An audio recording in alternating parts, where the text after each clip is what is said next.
my friends, to a podcast that's been described as emotional and terrifying. One guy even said it was So awesome it will shock you to the core. finally another podcast about Godzilla and all his giant monster friends. This could be the end of civilization. Yeah, probably.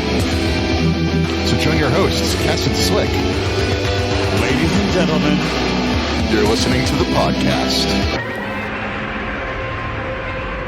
from Odo Island.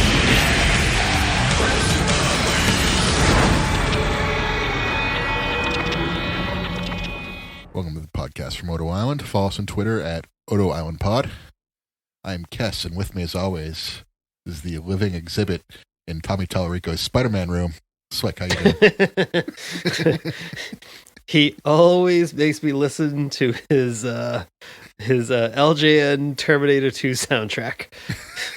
Is that one of the early games that he worked on? Was it one like the Terminator games, the NES that he claims he worked on? I thought it was the Sega CD he did the soundtrack for. Wait, which game on the Sega CD? Terminator 2. Oh. Well, maybe he did. Maybe he did. Oh wait, it's Metroid Prime that he like lies about having. Oh, okay. Done the music for. When a bunch of people are like, no, he did not. Hey, but he really liked this intro because we're talking about him. Yep.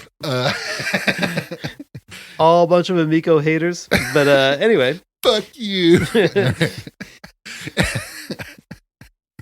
There's your Intellivision Amico crossover to this episode that will be ultimately about Pacific Rim Uprising. Yep. But before we get to that, we have some big news. Sure. Well, let's use the video games as a segue. Our last episode was about the Atari Pipeworks trilogy, and in that episode, I said that you could only get the Thrashberg maps for Destroy All Monsters Melee and Xbox on Xbox via DLC, and that they were lost forever. Well, one of our listeners and pals on Twitter, Kyo Itoshi, she reached out to me. She's a super collector of all things Godzilla, and she made me aware that the Thrashberg levels in Destroy All Monsters Melee were also bundled on a disc that came with the official Xbox magazine in July of 2004. Yep. And so if you get that on eBay, you can have the Thrashberg levels. Yeah, you can install it and then you can resell it. Yeah, I mean, it's pretty cheap. So might not really be worth your time, but you can also get a Van Helsing demo on that same disc. So you're better off just, uploading those levels and reselling it. So I wanted to give I posted it on Twitter. So yep. This got a follow from me as well. Yep. Kyo Itoshi is on Twitter at Kyo Itoshi, which is KYOEITOSHI. And again, she's a quite the collector. That's a good Twitter account to follow. Yeah. When she corrected you on that, I was like, oh, she knows more than Slick about Godzilla. So I need to get on this. I was blown away. Yeah. When I got that picture DM'd to me, I was like, this disc, like, has the Thrashberg DLC on it. I was like, wow. How about that? So I want to give credit where credit is due. Absolutely. And I want to show that we can correct ourselves when we have an oversight or we make a mistake. Yeah, when we're wrong and people correct us, we don't just ignore new information and get defensive. We accept it as fact. And we are not Tommy Tallarico. Yeah, we go, oh, shit. That was what that was to get to establish that we are not Tommy Tallarico. But I was surprised these levels weren't exclusive to the Amico. Oh, yeah, good. Nothing but just Amico jokes so far. Yeah, killing it. 3-4 minutes in and just still on it. But there is big news. Big news. Yeah. You want to lead it off for us? Yeah, sure. Why not? Okay. I was gonna say nah, but then I said yeah, sure. So it was announced there is going to be a sequel to Godzilla vs. Kong. So the Monsterverse will continue in some way, shape, or form. It's rumored to be a Kong movie. No, I just want to get which is kind of, I think, what was expected. I just want to get this out of the way. It's all speculation. Right. But at the same time, it's like 11 months ago, we didn't know what the future was. And Right. at least now we have a better understanding. This is all speculation on what it could be, and it's not a direct sequel. Like, it's not Godzilla vs. Kong 2. It's the next Monsterverse movie. Right. And it now that like we're about a week and change away from that announcement, it's like we're recording it. It seems like what's more trickling out is pointing towards it just being like another Kong movie. But Yeah. it's like I view it now as like this is one timeline, this is one series. I mean, we were basically got there with Kong Skull Island, but like we get that Godzilla more centric TV show coming out like in a year. This will probably come out like in 2 years or something like that. Yeah. It's like I think we're just Kong and Godzilla. It's just one series, much more melded now. I'm pretty pumped for that. Oh, yeah, absolutely. And even if it's, Kong against a new monster or Kong, in Hollow Earth fighting the already existing going monsters. on zany adventures. Yeah.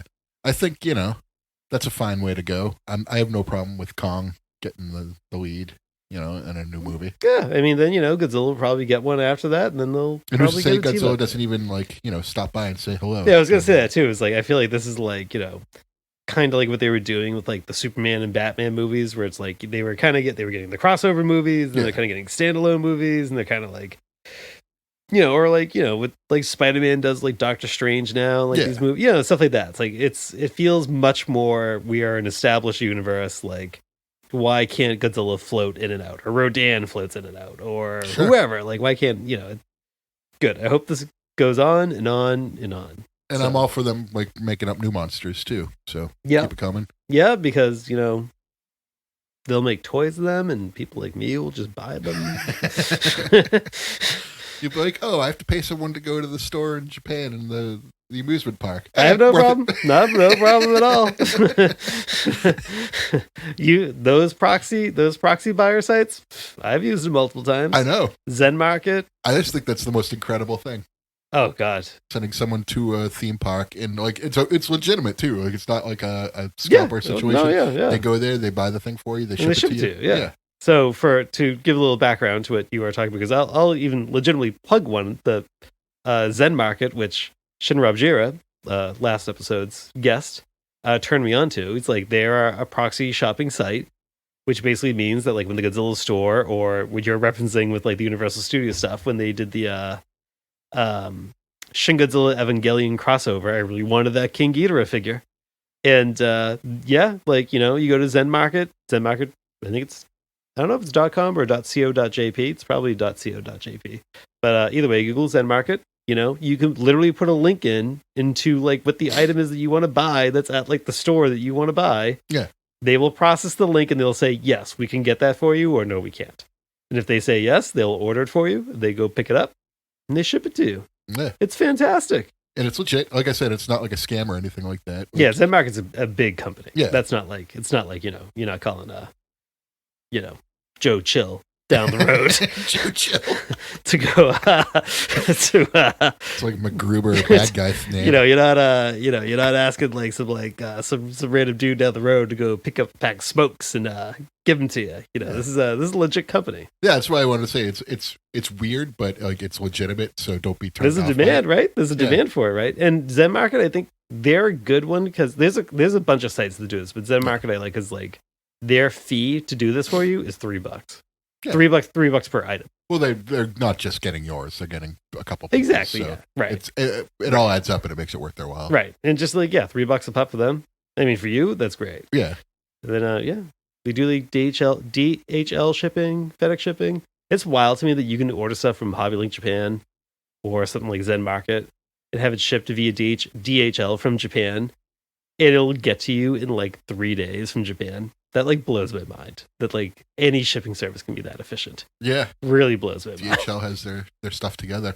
I got like several wrestling belts from Pakistan from DHL, and it takes like, it's crazy because like it has to go through like bus from like one place to another place. Yes, I saw the tracking is wild. So like that takes like 2 weeks, but then once it gets to like a certain spot, it's like it'll go from like the United Arab Emirates to London to New York to me in like the span of 2 days. Yeah, It's yeah, but crazy. yeah, it is funny watching the tracking when it's going by like buses and trains. You're like, oh boy, this thing is having a journey. I just imagine them on like, at the beginning of Bram Stoker's Dracula when they're on the cliff's edge, like, or on the thing towards the castle. I just imagine the bus is on like a road like that. It's like horrifying for them to get the package to me, and I just appreciate that effort. It's like when like the items show up after they've had that journey. So like, you're home now. You're home now. They give it a little pet. Although the last time I got one of my belts, it was the Oval IC belt, and it was the bag it came in was all opened up. So I'm like, oh, so a guy's clearly messing around with this, and then he's delivered to Taking me. pictures. It was opened. Like, you can see, I could see the thing inside. What I like that Hobby Link Japan does when you buy figures from them is that like, so I mean, most of what I buy is like loose Bandai figures for the most part from them. And like, the Bandai figures in Japan, like they're not in boxes, they're just loose with a tag. It's like they will take a giant piece of cardboard, they will lay all your figures out on it, and then they just like vacuum wrap it to like the cardboard, so that they show up just like almost like vacuum sealed, to like saran wrapped like this like firm piece of cardboard. And I go, this is a very funny visual, but this is a good way to ship things. Yeah. I'm glad they don't do the old peanut job. I hate it when you get like peanuts in a box. Yeah. I don't see them very often. I get more of like the plastic with air in it, like not the bubbles that you can pop. They're just like thick plastic bubbles. I'm on board with that. Yeah. I'm not on board. If you are out there shipping stuff from eBay, Mercari, wherever, like, please don't fill your boxes with peanuts. I hate it. It is messy. I hate it. Yeah. Yeah. And I always drop one, and then a cat like runs off with it, and I go like, "What is this thing even made of?" And I gotta like get it away from the cat. I just don't like having to stoop down to pick it up.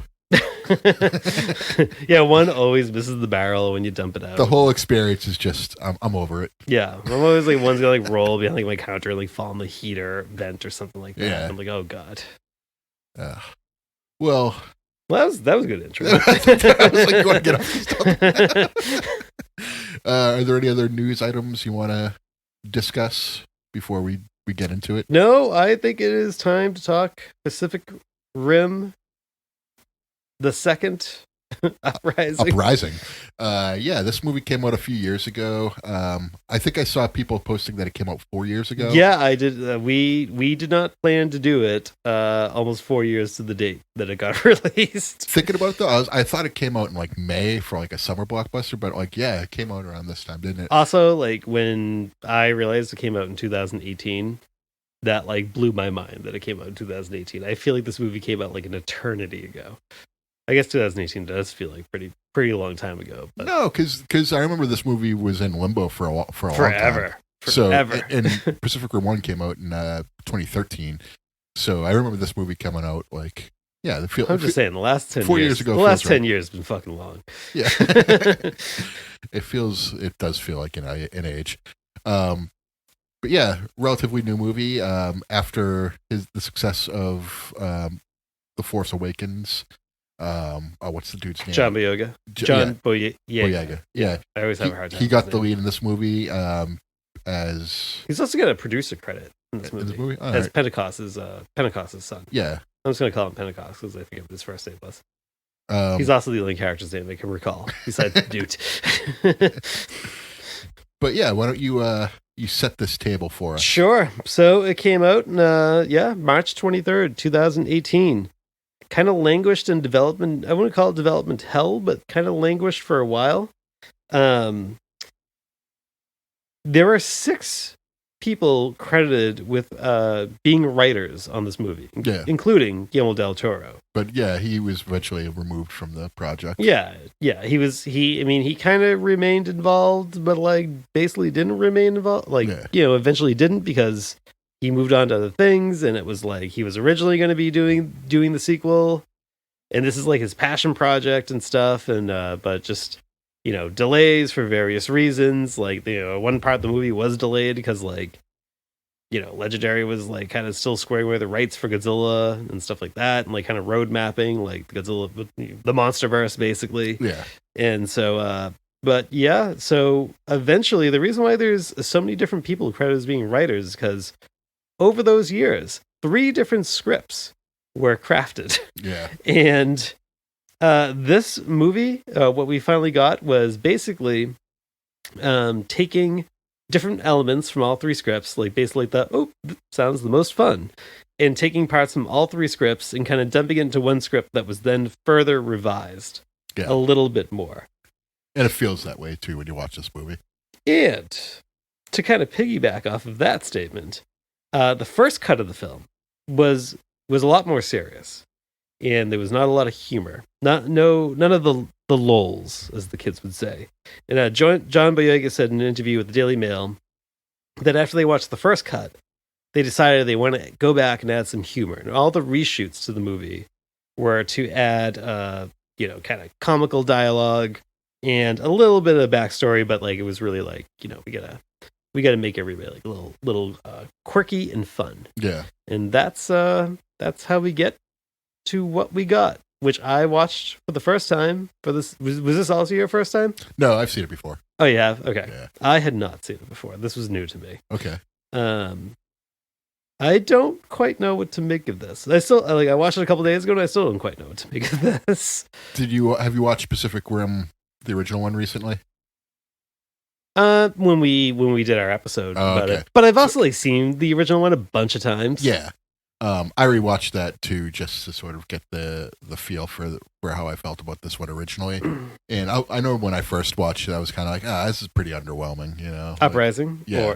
Yeah. Like, because I thought the first one was like a fun, a solid, a close to great movie. Yeah, especially when I was like thinking about it in like podcast mode and like really thinking about it, I was like, Pacific Rim is awesome. Like that first one, it's like, I think I gave it 4 stars. I think Me we too. did it. Yeah, So. that's why it's like if they make more, like follow this template and you'll get there. Yeah. But this one kind of goes away from that, and you can tell it's supposed to be a little bit darker, but like at the same time they'll like exchange like it's like the whole world's like collapsed and like we're just trying to pick up the pieces, and then he's like exchanging an Oscar for a box of cereal. Yeah, it's like it's so tonally like all over the place, and like not to kind of like jump to like towards the end of the movie or whatever, but it's like so many characters in this movie, what like their personality is at the beginning of the movie, like can drop on a dime, and just like the woman who's the head of Shao Industries, right, like she's like quasi, I wouldn't say bad guy, but like she's quasi like heel character through like the entire movie, and then all of a sudden like towards the end she's like no I'm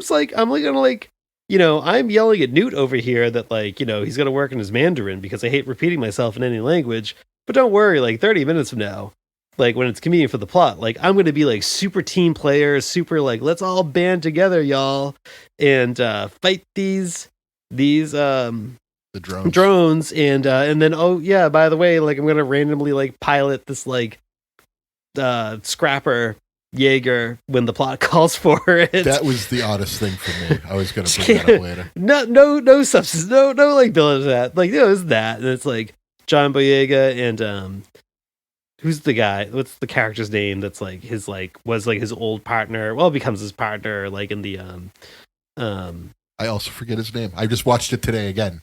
Yeah, it's like him and like that guy where like they pilot like Gypsy Avenger together and stuff. It's like one scene he's like just shitting on Pentecost, and then like the next scene he's like, hey, get me some ice cream.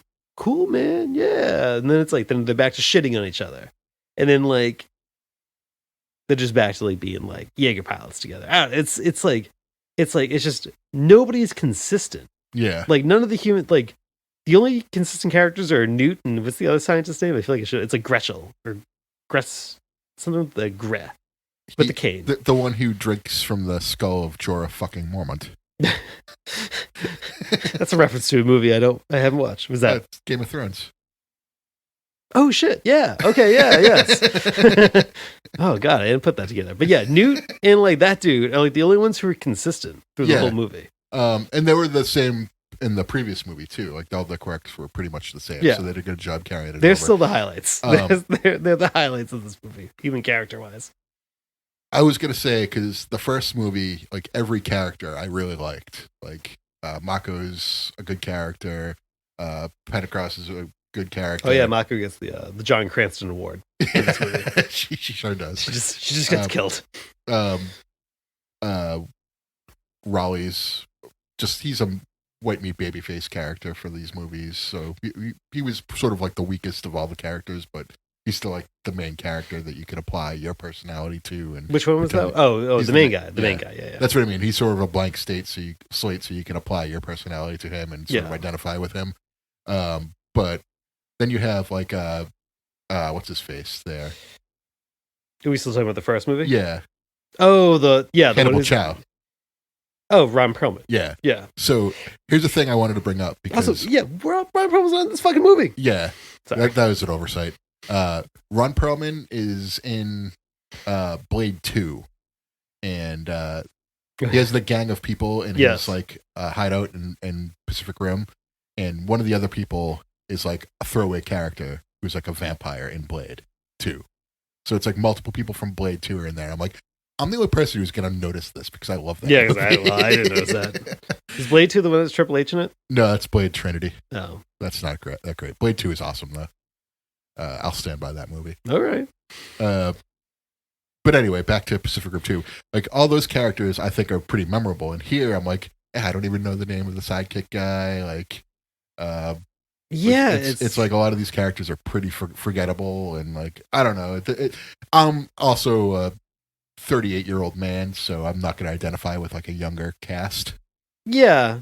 I guess it's like this movie feels like it was like it's like you can tell like I can never say Guillermo del Toro. Guillermo. Thank you. Yeah. It's so hard for me to say.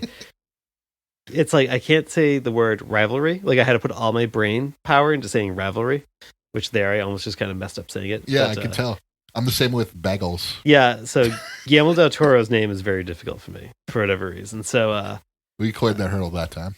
Oh, it was hard. I was actually very stressed saying it that second time. The anxiety podcast from Rhode Island. Folks.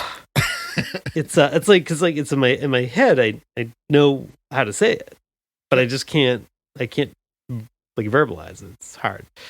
GDT, you could just tell is like not like. You can just tell he's like not involved in this movie. Like it doesn't feel. It doesn't have that same je ne sais quoi. Yes, it's. Where was I gonna go with that? It's kind of like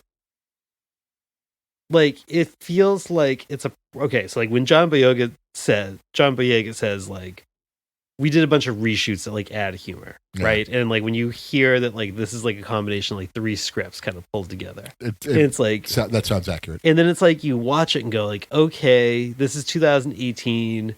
We're kind of in between King of the Monsters, GVK, but you know we're still kind of coming off the heels of like all these like Michael Bay Transformers movies and stuff. And it's like, and when was like the Power Rangers movie coming out?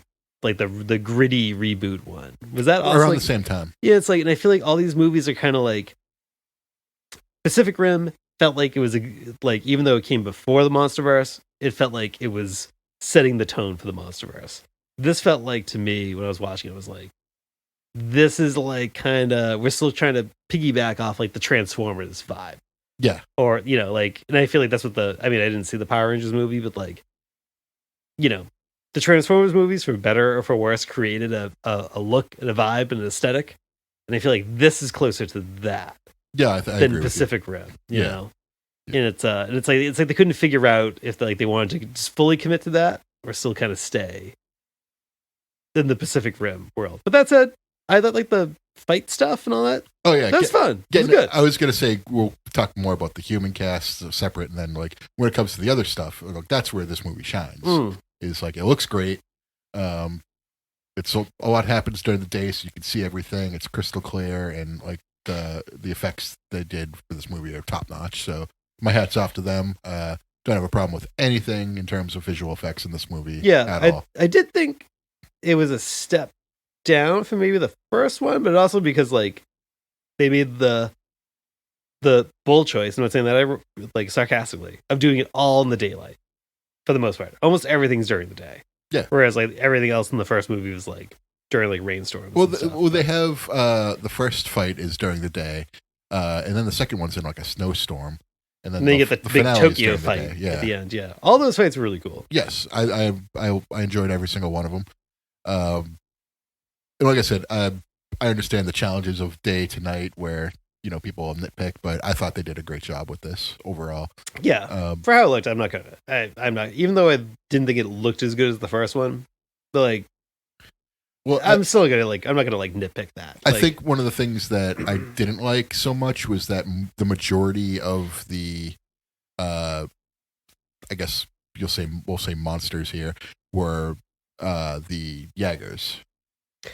Yes. And I think the jaegers had a tendency to sort of look a little bit samey. The possessed, the kaiju Jaeger hybrids. Yeah. Yeah. They were understandably so, because it's modeled after the same gypsy model, so they're going to look the same. Yeah. But what I'm talking about is even the other kaiju not kaiju, the other jaegers were pretty similar. Whereas I felt like in the previous movie they all had different abilities and stuff, whereas this one, it was really just that one that had the big ball and chain, the big mace thing. That was the only one that really stood out. Oh yeah, because there was the other one that was red that just got yeah, wiped out, and the kid just got killed randomly. Oh, I was going to talk about that too. Let's come back to that. The only real humorous thing that I thought happened to this movie was when he died, his hand was just sticking up stiff, from rubble. Yeah, and to clarify, that's humorous to us. Yeah, it's unintentionally hilarious. Yeah, but this whole movie is about the end of the world, and they're just kind of joking around, So it was a little the way I have now watched the Pacific Rim stuff is obviously seen the first one first, mm-hmm. Then we watched Pacific Rim the Black. Yeah, and I remember when I watched Pacific Rim the Black, I remember people saying it were it took a thing from Uprising that was kind of weird, but made it cool. Which I then quickly realized it was the kaiju living in the clone Jaegers or whatever, or the drone Jaegers. Yeah, and it was it's funny because I feel watching the Black first, and then watching this movie. When that happened, I was oh, sick! It's the stuff from Pacific Rim the Black. And it's I don't know if I would have had that vibe, if I had that feeling, if I okay, yeah, and I have no problem with them doing this storyline wise. I think it's a good little twist to have put the kaiju brain in the jaegers, and then eventually it just morphs into its own kaiju itself. Yeah, I feel they didn't do enough of it, but I did like that they were giving more lore to the precursors. Yeah, and going oh, this is a premeditated plan, an attack. They're more than just I guess we kind of learned it in the first movie, but it was they're not just kaiju that just come out of the ground, just attack cities. These are weapons used by aliens invading us. Yeah. And I was oh, okay, that's cool. That's a cool plan they enacted. But yeah, but of course they use private sector Newt to all I'm going to say is I've known lots of people who leave public service and then they join the private sector and they become dicks. And Newt just reminded me of some of them. So it's enjoyable. That's all I'm going to say about that. That's all I got to say about that. Yeah, but no, fuck the private sector. He was still a highlight. Yeah. Still a highlight of the movie. Yeah, one of the things that it comes into the room or the lab when the drones are trying to reopen the breaches, and he's like, "I will shoot you! I will shoot you twice!" And the woman goes, "I knew you would go nuts." And he's like, "You're fired." I'm guessing he ad-libbed some of his stuff because the little things he said were fucking hysterical. Anytime he's walking into the lab and interacting with people, he would just say really comical shit that or then he comes home from to his apartment where he's oh yeah, he says it to the scientist guy before he goes oh, he's you gotta come over and you can finally meet Alice, and Alice is just the kaiju brain. Yeah. And then he comes home and he's let's get crazy in the bedroom, and it's just him drifting with the kaiju brain. Yeah. So basically Newt has been possessed by the precursors, and he's enacting their plan for them. He's their man on the inside. He's working for Intellivision Amico on behalf of Pat and Eve. So basically he screws up humanity's attempt to stop the kaiju by unleashing he's basically getting the 3 kaiju, which are 4, 4, and a 5, to get to Why Mount Fuji. They had to get to Mount Fuji. All I could think in my brain was Mount Olympus, and I'm like, nope. They had to get to Mount Fuji. Yeah, because it's like it's an active volcano, and it's like this big lava pits in there, and I'm just like, is that accurate? Like, I think Mount Fuji is technically still an active. but like, is there a big lava pit in there? No, I don't think so. Yeah. No. I shouldn't. I should say that. I should say I don't know. I didn't care enough to look it up, but I was just like, I feel like that's not. I will say not the way it's accurate. portrayed in the movie, where there's Yeah. no top. Like it felt like there was like no peak to Mount Fuji in this movie. It felt like it had been sawed open, and there was just lava, just Yeah, like that's everywhere. what I mean. It looks like it's a big pool. And Yes. I was like, I don't know if that's right. That did not seem accurate to real life. Okay. I'm sure there is lava within Mount Fuji, if it is in fact active, which I But- also don't know. But Yeah, like not like that. eventually they get rid of all the baddies, and they're able to, or the bad clones who are opening the breaches, but 3 get out. It's a 4 to 5, similar to the finale from the previous movie where it was 2 4s, Mhm. and then Slattern comes out, who's the 5th. Another thing about this movie, I don't know any of the names of the kaijus, whereas in the first movie they kind of went out of your way to like introduce them. Yeah, and I Mhm. actually thought they were a lot more memorable in the first Yeah. one. None of them had like very distinct features in this one until they morphed together and they became. Well, that's what it the says. big Like they're not around for a long time, and then they quickly merge into a giant one. And a very like that was like a little confusing when they merged together. one. Yeah, Like visually, it was a little confusing.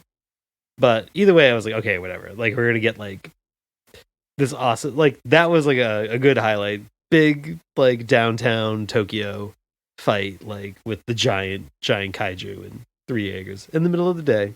middle Very of the day. good. Looks Um, good. And so yeah, and then the giant kaiju just beats the bag out of all the little Jaegers that he's fighting. Yeah, but only kills one kid. But he does like destroy like one of the Jaegers by almost eating it. Oh yeah. So they have to like jump out, and there's the near miss of the step on. But like sort of, so basically the finale of this movie is like when John Boyega meets the girl lead in this movie. She has like this thing Scrapper, which is like a tiny little Jaeger. Yeah, it's like she's But it's small enough so that one person can pilot it. She's like, oh, the 1 neural load is all it's needed for this cat thing, and then she doesn't have like a helmet to connect to it. So I'm like, that's not. You Oh, just yeah. have your feet. Yeah. Yeah, but then like yeah, and then again, the woman from the Shao Industries just like really goes like, I'm gonna just pilot this for the climax. It's really felt like disconnected with the characters, like all of a sudden just jumping into these roles that you don't see them in. Like it would have been better if the scientist guy who killed Jorah Mormont was in there. Yeah. I feel like he should have been like more of a focus. Yeah. It was just I don't know like why him and Charlie Day were just written so much better. But like they're just consistent. Yeah. That's it. Like everyone like, was fine, but they're inconsistent. Like everybody's motivations and attitudes like shift. Like John Boyega hates being like in the military, right? Yeah. Because he's like, I don't want to be here. And then it's like when he's gonna discipline the Scrapper girl, he's wearing like the full uniform with his name on it and stuff. But then just like a couple scenes ago, he's walking around like he's like wearing like a hoodie and a t-shirt and stuff, and like the girl's like, oh, don't let what's his face like see you like out of uniform. He goes, I don't like the uniform. And then like 3 scenes later, he's like wearing like a full uniform, but like without any transition to get there. And then it's like I feel like when I don't know, I feel like he's probably back to like his like street clothes like 2 scenes later. It just seems like everyone's just like, it just feels like they probably plucked from these 3 scripts or whatever. They just filmed something and then like, yeah, it's just, that is all over the place. Everyone's just totally all over the place. So let's get to the big moment of the movie, the what's his name? The Cranston Award. Oh yeah. So Mako is back in this movie, and she's in a helicopter just flying around this battle as it's going on, and I'm like, yep, you're dead. Yeah. Like, there's no way, like, you can't be in this close proximity of what's going on here and expect to survive. And yep, you didn't. Did she have any dialogue that gave like a follow up to the main guy from the first movie? I don't remember. I don't think she did. No. Yeah, I guess he's just like forgotten. Yeah. Well, it's 10 years in the future, so yeah. maybe it just didn't work out, their love story. Oh, not even that. Just like, is he still alive?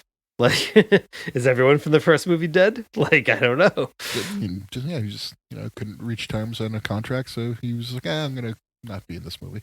Yeah, but yeah, she just kind of just kind of dies, and it's like really like shoehorned in that like she's supposed to be like sisters to like John Boyega. Yeah, like it just feels. It's like really like in the first movie, like there's no dialogue that references him having a son. So I mean, yeah, they're similar in characters. Then, in what way?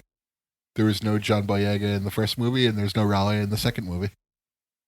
Oh, yes. Yes, they just kind of like, it's you just John Boyega is just like conveniently create a character, and he's like, I got into a fight with my dad, like, a year before like the first movie happened, so he's just not going to talk about me at all. I'm just never going to be mentioned. But hey, it's convenient that I exist in this movie. So you'd think at the end when he sacrifices himself, he'd say like, "Hey, find my son and tell him I love him." Oh yeah, right. Like yeah, nope. Like he took that to the grave. Yeah, he sure did. He held a grudge for a long fucking time. That's some hate. Yeah, Jesus. Really. Also, Dr. Sarazawa, same thing. He took that hate to the grave. That's true. That's true. Maybe that's just the thing with like Monsterverse characters. Babyface Monsterverse characters are terrible fathers. Yeah, every at least one character in every Monsterverse movie will have a child that they do not speak of, nor speak to, and that is the character that's going to. Whenever a character sacrifices themselves from here on out, you now know that they have a child that they do not speak of. Yeah. They do not want to reconcile with. Yeah. Whereas Peter Cranston, he did not want to sacrifice himself, but it just happened. It's not Peter Cranston. What's his name? Bryan Cranston. That's his name. Yeah, that's the one. I don't know, right? Peter Frampton.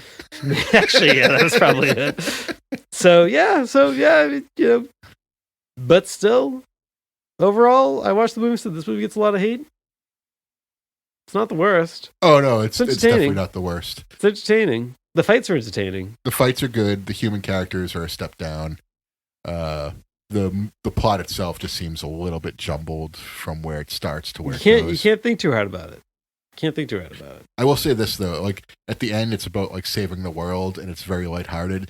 So at least it's like if like you wanted to shut your brain off for like an hour or two, like it's there for you. That's what this is for. When John Boyega talks about the first cut of this movie being like very serious and dour, I don't want to see that. I go, what is that? Must be a miserable slog of a movie. Yeah, I don't want to see that. They made the right choice by keeping it light. Like, not a lot makes sense through this movie. Like, nobody's motivations really make sense. Like, just I don't know. It's just nothing that happens in one scene matters for following scenes. But like, if you just don't think about it too much and go, okay, the fights are entertaining. The characters, while they act very different from time to time, entertaining enough. Yeah. But it's not my favorite. That's all. But I could see if you were like a hardcore Pacific Rim fan of the first movie, and like I think there's like comics and manga and stuff like that. Like if you are like into all the side stuff, and then this movie comes along, I could see being very like annoyed with this movie. Sure. I think the people hate this movie, like, and they're like, "Oh, it's terrible. It stinks." I'm like, it's really not terrible, and it really doesn't stink. It's just not as good as the first movie. That's its only crime. And it's the first movie was sort of like a niche, like, hey, we're kind of Transformers, kind of Godzilla. We're just gonna have a fun monster versus robots, beat them up. Yeah, it's not good. It's not bad. It's a bad movie that's entertaining. Yeah. Oh, maybe we should have said this at the beginning of the movie. Did you know that the second season of Pacific Rim: The Black is like just like 3 weeks away?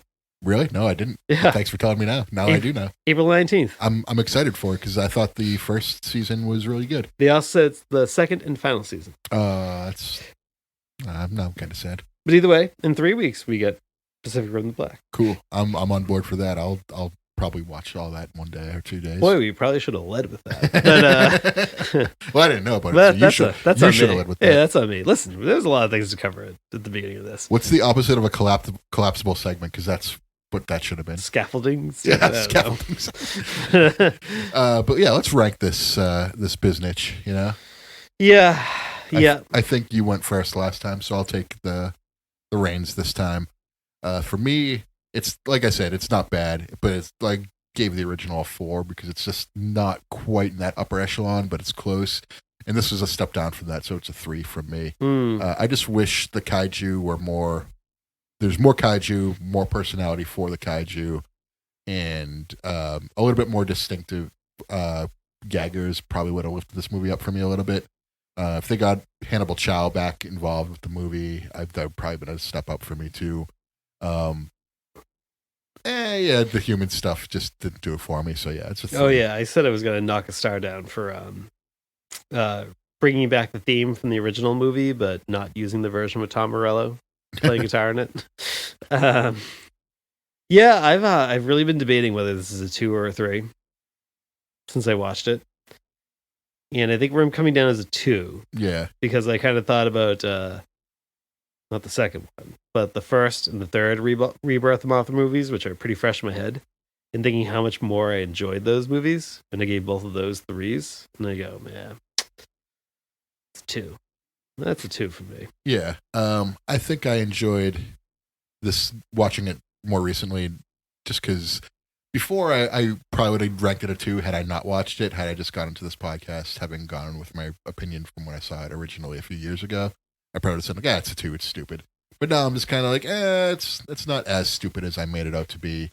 And, like, it looks good. I don't think this was made with, like, from, like, a bad place. I think they all tried. No, yeah. I think they all tried, at least. So, yeah. I can confidently say 3 for this. Yeah. It's just, I just go, like, what part of this movie am I ever going to watch and going, why am I watching this instead of the original Pacific Rim? Yeah. You know? Understandable. Yeah, so that's, I think Pacific Rim: The Black retroactively makes it a little bit better in a way. Okay. I feel like it legitimizes, like, some of its, like, plot points. Mostly just the kaiju clone things. Yeah. But, it's, now that there's, like, something else in this series that's really good, like the anime, like, I feel like you can just go, like, okay, well, here's, like, the weird, like, second movie that just kind of exists off to the side. I do hope they make, like, one more movie in this, you know? Yeah. Just to sort of tie it all up.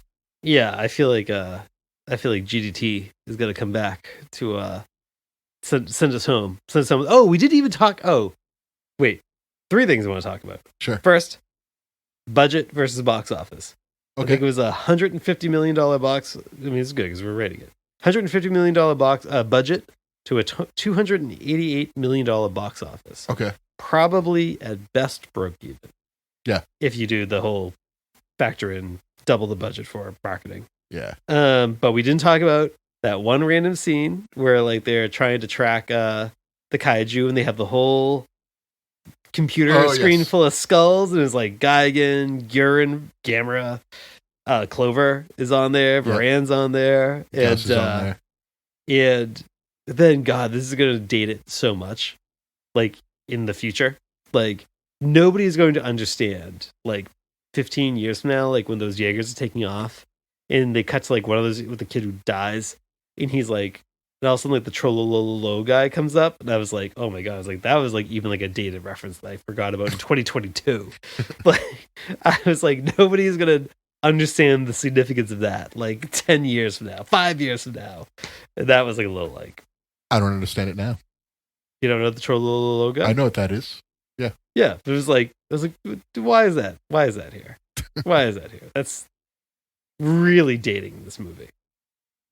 I don't know. But it just really threw through a loop when that came out.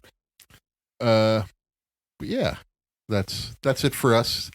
A mildly disappointing yet still not bad and kind of fun movie. Yeah. Hey, you got any figs? Got a bunch? Did you get any? I got one. So I got a bunch. You got one. Who wants to start? I'll start. Okay. I got me one of them Super 7 J-Tails. You sure did. You got on one of them internets. Mine is coming tomorrow as of this recording. Yeah. So we'll pretend I got it too. It's a cool little figure. I like it. It's, I'm keeping mine in the package. It's got that, it's like a white package with a red label on it. Like, I don't know. I just think it looks really cool. Yeah, this is the beginning of the Super 7 wave of awesome figures coming our way. So I got this one on pre-order. It's the one that they were selling on their website. And I just got it right away because I was thinking it was going to sell out, but I guess they're pretty widely available. So good. Yeah. That's the way it should be. You shouldn't have to struggle to get an action figure. No, but it's cool. There should never be difficulty. It's based on what is supposed to be the first ever Godzilla figure ever properly released, which has been reproduced many times in miniature form. But I mean, good on Super 7. Like, Super 7 is like, if they're doing this, it's not, it seems like they're doing like the Volcano Monsters, like reaction series Godzilla figure, and all the other like random Godzilla stuff they're doing. Like, good. I'm happy where we're going with Super 7. Yep.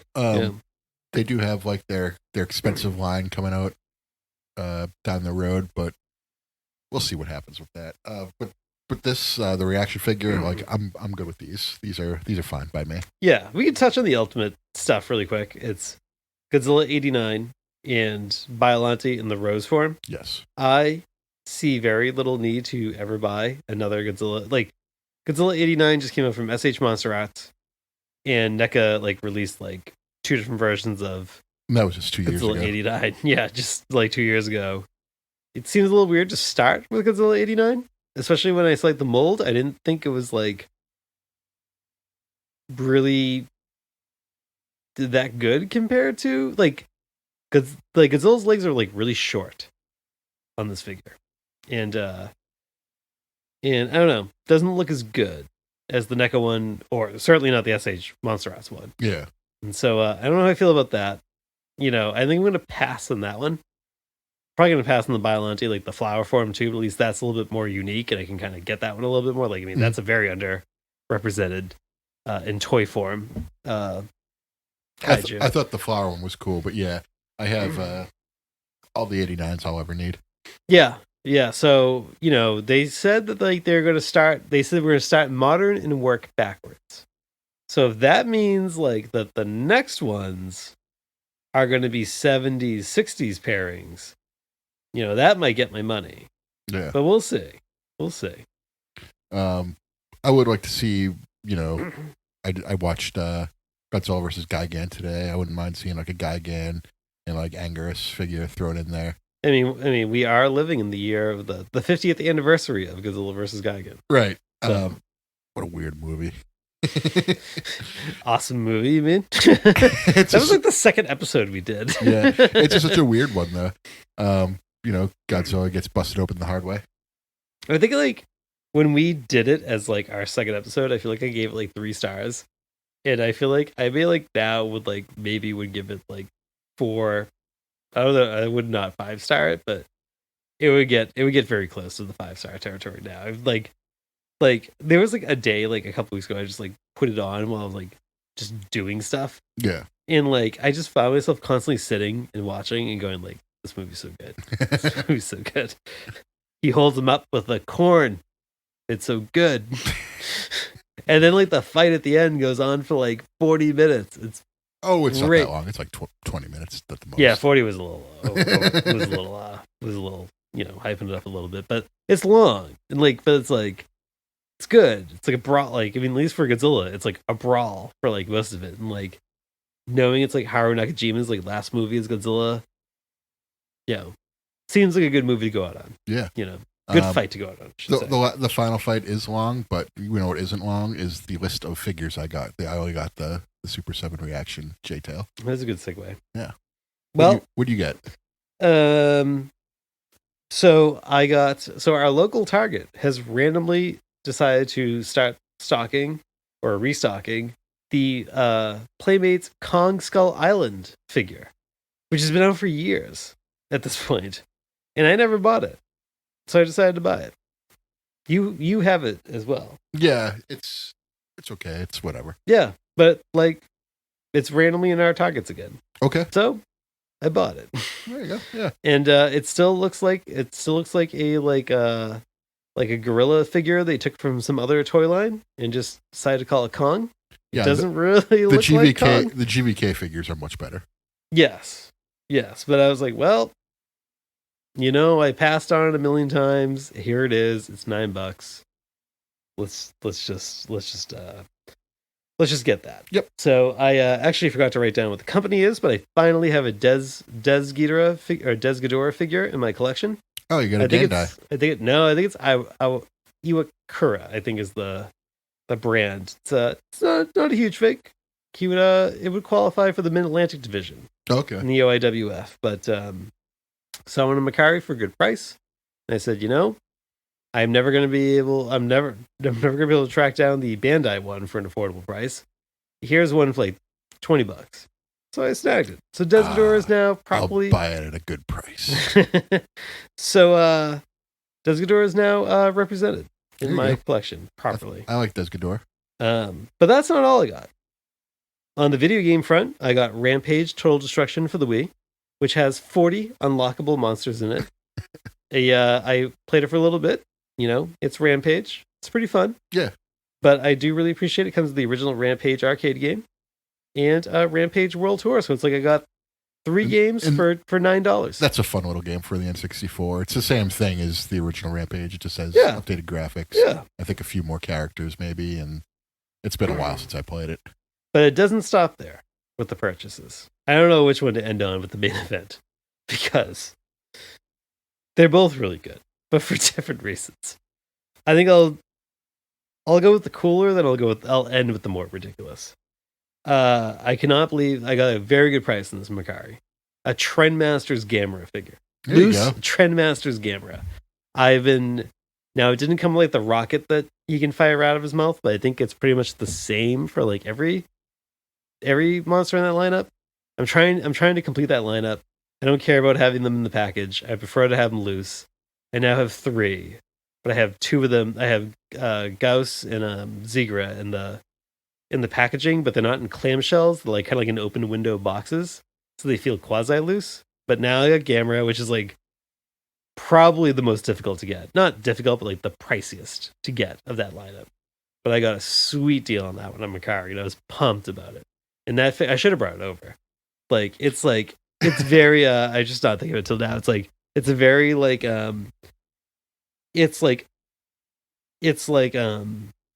if Gamera from Gamera Guiding the Universe drank a bunch of like Jolt soda and Surge soda in the 90s is like I was just envisioning like Gamera's head on like Scott Steiner's body. No, it's not as like over the top as like the Godzilla ones are, but it's like, it's totally like Gamera, the extreme Guardian of the Universe with an X. Oh, okay. Like gotcha. that's sort of like that. But he's not as like ripped as like the Gamera figures are interesting in the Trendmasters line because like they're less on the juice. Like they're like a little bit leaner, but it's like they all got like muscles in places that most people don't have places. But they're not like steroided out like the Godzilla line is. They're a little bit leaner. Okay. It's really it's something. On the subject of Gamera, then I'll be playing Elden Ring, and there's a giant turtle who teaches you spells in the game, and he's wearing a Pope hat. So it's Pope Gamera too. It's pretty hilarious, and my shield is a turtle shell. Oh well. So I run around. I'm kind of like, this is how Gamera feels. Exactly how it feels. Anyways, You go save a kid falling off from a lighthouse. no, I am the kid falling off the lighthouse in the game. So I probably should have looked at the bottom to see what the company is, but I got a Godzilla 98 figure that is like a legit articulated figure that came with a shampoo bottle. Wow. I don't have the shampoo bottle. What brand of shampoo? I don't know. I think it was like legitimately just a Godzilla 98 branded shampoo bottle. Okay. From 1998. And so like, it's an audio podcast, but it's like, essentially the arms like kind of you pull both the arms up and it like would hold like, like little kid shampoo bottles like that like thinner tube. Yeah. It's meant to wrap around and hold one of those. And it's a very detailed and a very articulated Godzilla 98 figure that came from a shampoo bottle. Okay. And it's like 3.5 inches tall. Like, it's big. It's absurd. 3.5 inches? For what it is. Oh, okay. You know what I mean? Like, it's not like a little. That doesn't feel very big. No, but I mean, like, it's not like a little like tiny figure like dangling off like the top of like a shampoo bottle. Like, it's like half the size of a shampoo bottle. Okay. So I got that and I looked at that and I said, that's absurd. Is what that is. And I hope Roland Emmerich got a portion of the sale at least. He probably did. But it's like, Godzilla 98 was like the movie. Like, I don't care about the movie, but it's like I am fascinated by how much they merchandise the shit out of that movie. Yeah. Like, it's just every little thing exists. I do need I was always holding out hope that NECA would have made a Godzilla 98 figure. Yeah, everyone's like pushing like SH Monster Arts like to do it. And I feel like there is like newer Godzilla 98 merchandise coming out in Japan. Like, it's like little like acrylic stand figures and stuff like that. But it's like, it is very apparent that Godzilla 98 is like back in Toho's mind. Okay. Like, it just feels like, a lot of the properties that have not been merchandised as much are there's definitely like a clamoring for them. Like, there's Godzilla 98, there's like Orga. There's not a lot of Orga merchandise going even like on. Destroyer to an extent. Just like there's been much made in a few years, like that one Playmates figure, but that sucks. There was a Destroyer Bandai Movie Monster Series figure a couple years ago, which was okay. Yeah. But it seems like Godzilla 98 is like creeping back to the forefront of Toho's mind. Yeah. Once they put out like the acrylic stand figure, like acrylic stand figures seem like they're pretty big. You know what I need? Who I need to make a Godzilla 98 figure? Mezco. I mean, Mezco's they're not the hero that we deserve, but they're the hero we need. Yeah. They should make a Godzilla 98 and the robot Godzilla 98 from the cartoon. Oh, Cyber Godzilla. That's the canonical name. Yeah. For that one. Make a 2-pack of that. Yeah, I mean, I could legitimately see them doing it. Speaking of that, like it has not shipped yet, but the Shirella monster sets are in the processing stage. Oh, that's awesome. So we got. I want to see how those look. I'm very interested. It's not the set with Godzilla that's processing right now. It's the one with King Ghidorah, Baragon, and that was the one I was most interested in. Minula and Anguirus. No, that's in the set with Godzilla. Anguirus is in the Godzilla set. Oh, is it? This one's Ghidorah, Baragon, and Gorosaurus. Might be Gorosaurus. Okay. But that one is processing right now, which means they like if you have pre-ordered that really early, you probably got an email that said it's going to ship soon. We're starting to process them. It was like one of the more like transparent emails I've ever gotten from like a pre-order figure where they're just like, "Hey, FYI, we're going to start processing orders next week. Doesn't mean we're shipping them next week. We're processing them. They're going to start heading out the door soon." And I was like, this is like way more informative than like any of the company's emails that I ever got. I will say this, Mattel, I've been getting stuff from them, and they've been doing a pretty good job at keeping me informed on when my stuff is going to arrive. Yeah. Like, they're just like, oh, your replacement part's on back order. It'll be out by March 28th. Yeah. And they've already shipped it, and it'll be here tomorrow. So, like, Mattel's also pretty good at keeping me informed on when stuff's coming my way. Good. I just bought like a Mattel's fucking huge. They should be. Yeah, I bought a set of figures from them a few weeks ago too, and they were pretty much all over it. Like, yep, you're getting your figures this day. Like, we've already shipped them out. So, yeah, good on Mezco for follow Mattel's lead on that, or good on Mattel for following Mezco's lead. Who knows? Yeah, I don't know. Or maybe just good on both of them. They have Just good customer care doing the way to departments. do it. Yeah. You know? So, you got any more figures or purchases? No, that was enough. This is more in the mail, but the OIWF is taking a quiet period Like to the discuss with outside investors. it's gonna be back going this week. It'll be back going. So.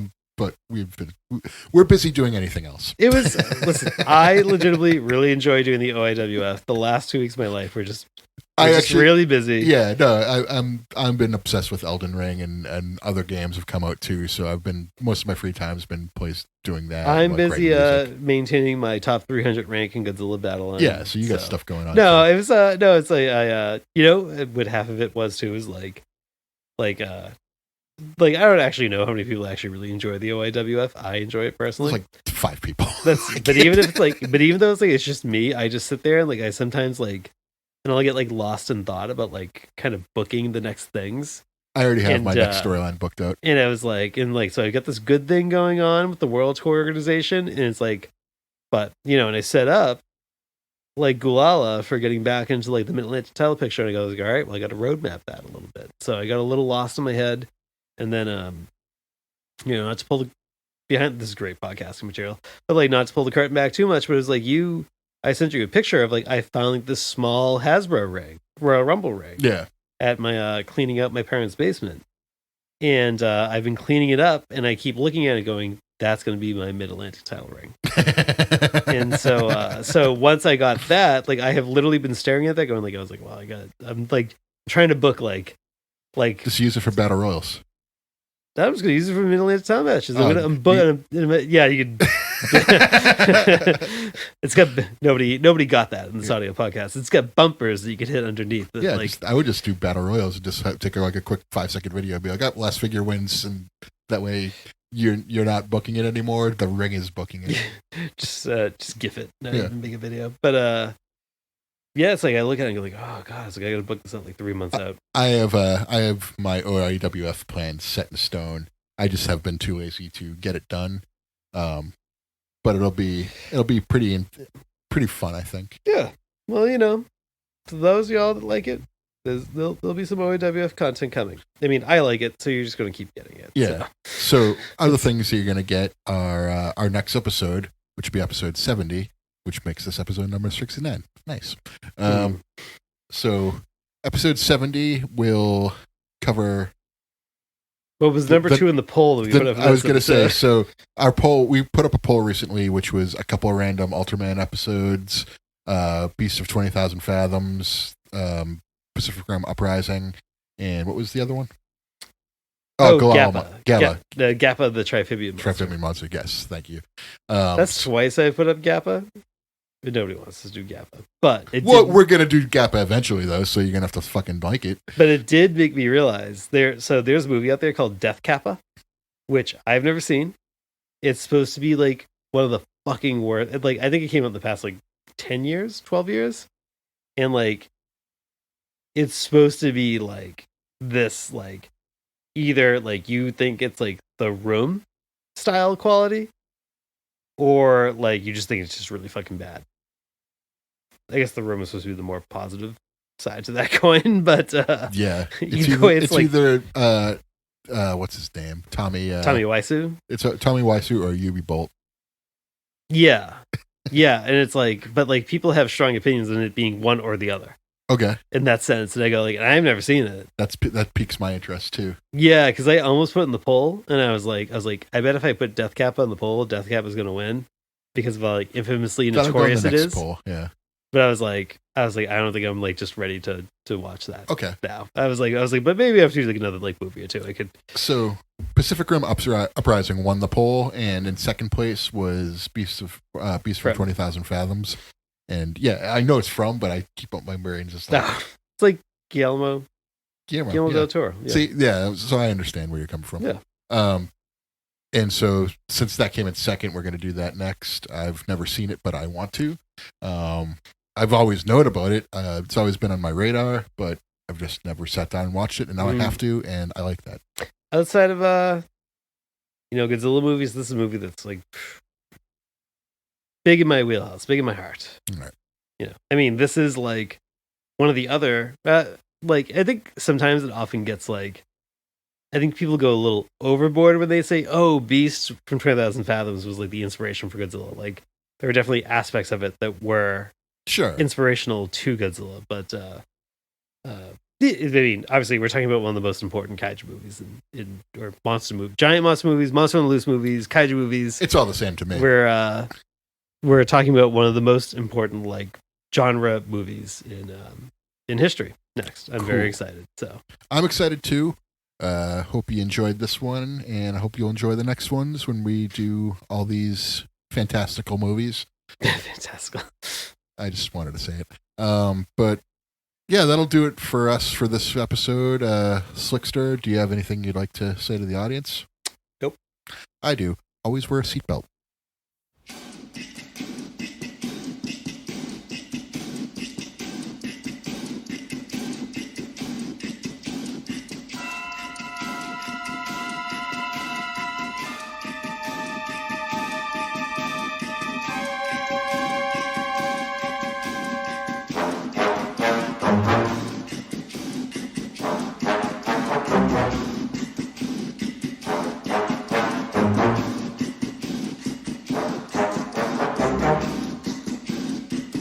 Thank you.